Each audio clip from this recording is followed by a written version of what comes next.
대한민국과 경기도에 미칠 영향이 어느 정도 예상하고 계십니까? 저는 지금 일반 분들이 알고 있는 것보다 훨씬 심각하리라고 생각을 하고 있습니다. 아니, 우리 1,400만 도민들의 생명과 직결되는 문제입니다. 책임감을 가지시고 종합적인 안전대책을 세워주시기 부탁드리겠습니다. 그렇게 하겠습니다.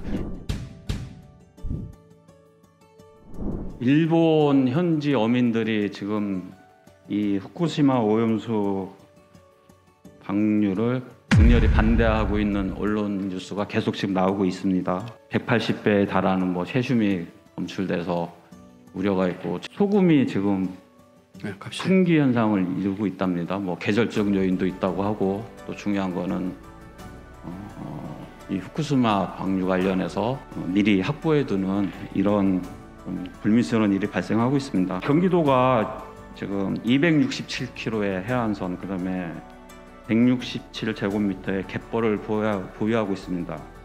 그리고 어업에 종사하고 있는 우리 도민들한테는 타격이 갈 수밖에 없습니다. 후쿠시마 오염수 방류에 대해 국민적 우려를 알고 계시는지요? 대한민국과 경기도에 미칠 영향이 어느 정도 예상하고 계십니까?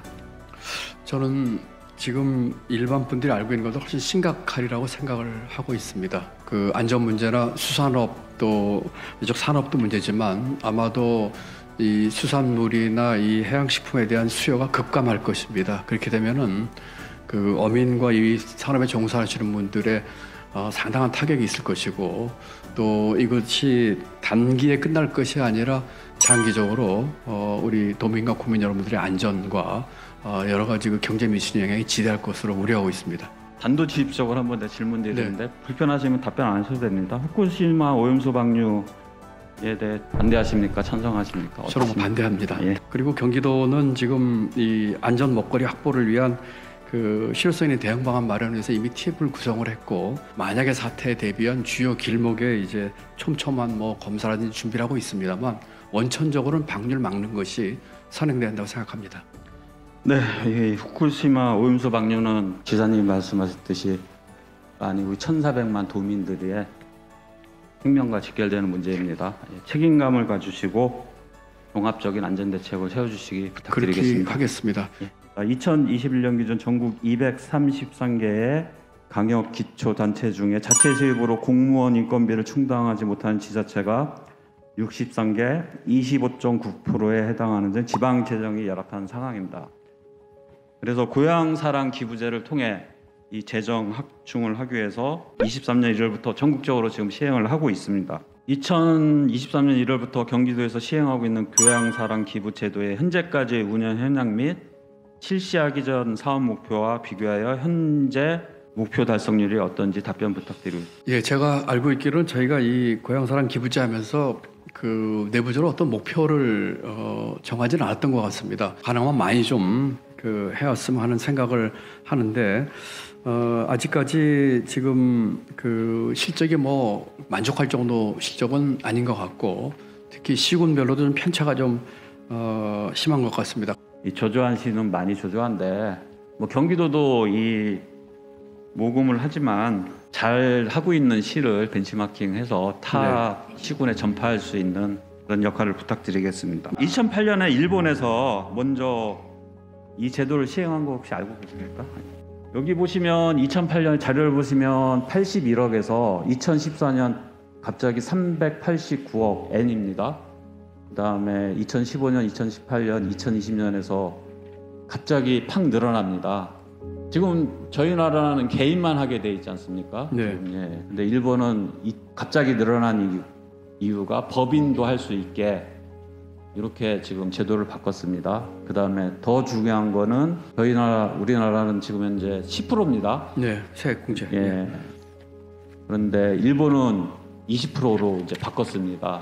그러면서 이게 금액이 활성화가 된 거거든요.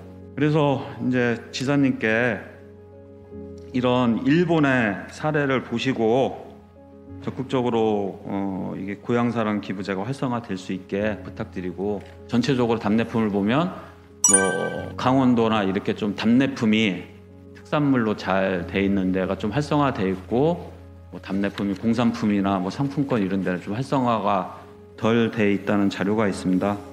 그래서 이 답례품 문제도 특별히 신경 써주기를 부탁드리겠습니다, 지사님. 네, 잘 알겠습니다.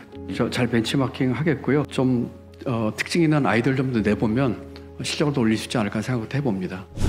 요즘에 교권, 그다음에 저도 교육위원을 하다 보니까 네. 학생 인권, 네. 학습권 이게 지금 되게 중요하죠. 네. 근데 이게 상당히 충돌을 합니다. 이 네. 세 가지가. 네. 그래서 이 세 가지를 위해서 우리 1년간 우리 교육감님이 어떤 점을 노력하셨는지 답변 부탁드립니다. 네. 그 현장의 이제 실상을 말씀을 들어보면 대부분의 학생들은 선생님들을 존경하고 그 교육의 활동에 잘 참여합니다. 그런데 일부 학생들이 사실은 그 선생님들께 이 교권을 침해하는 사례가 있거든요. 그래서 근데 이제 그런 경우에 학생들을 지도할 수 있는 게 어디까지냐 선생님들께서. 근데 상당히 범위가 좁아요. 예를 들어서 한 학생이 다른 학생들의 수업을 방해해서 그 학생에 대해서 개별 지도를 하면 그건 학생에 대해서 일종의 학대 행위를 한 걸로 이렇게 이제 분류가 되는 이런 현재의 그 현실입니다. 그래서 이 선생님들께서 어느 정도 학생들의 학습권, 교육권을 보장하는 그 조치는 좀 개선이 돼야 될 것 같습니다. 그런 점에서 지금 그 선생님들께서 대다수 학생들의 교육권을 보호해야 되고 제대로 거기에 대해서는 교육 활동을 할 수 있도록 보장하는 방향으로 이 학교 교실에서의 여러 관련 규정들을 좀 정비를 하려고 생각하고 있습니다. 그래서 첫째로 우선 이 학생들의 인권 조항에 대해서는 학생들이 물론 존중받아야 됩니다만은 다른 학생들의 피해가 가는 사항에 대해서는 다른 학생들의 수업권을 보장하기 위해서 학습권 보장하기 위해서 어느 정도 좀 책임을 지도록 제재를 가할 수 있도록 규정을 보완하는 것이 맞다는 방향에서 지금 현재 검토를 하고 있고요.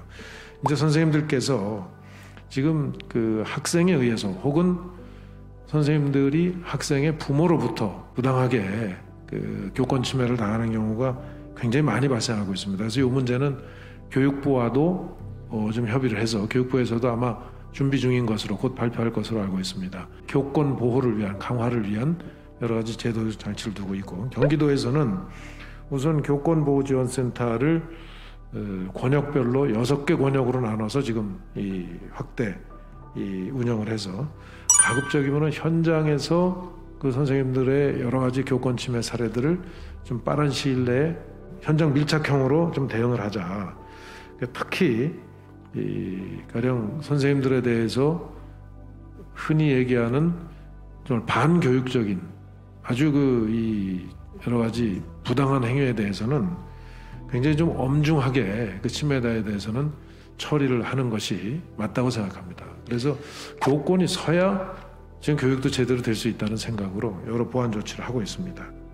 네, 답변 감사드립니다. 네. 우리 교육감님의 자세한 답변으로 제가 질의할 세 꼭지가 벌써 답변에 녹아내려서 감사드립니다. 마지막으로 하겠습니다.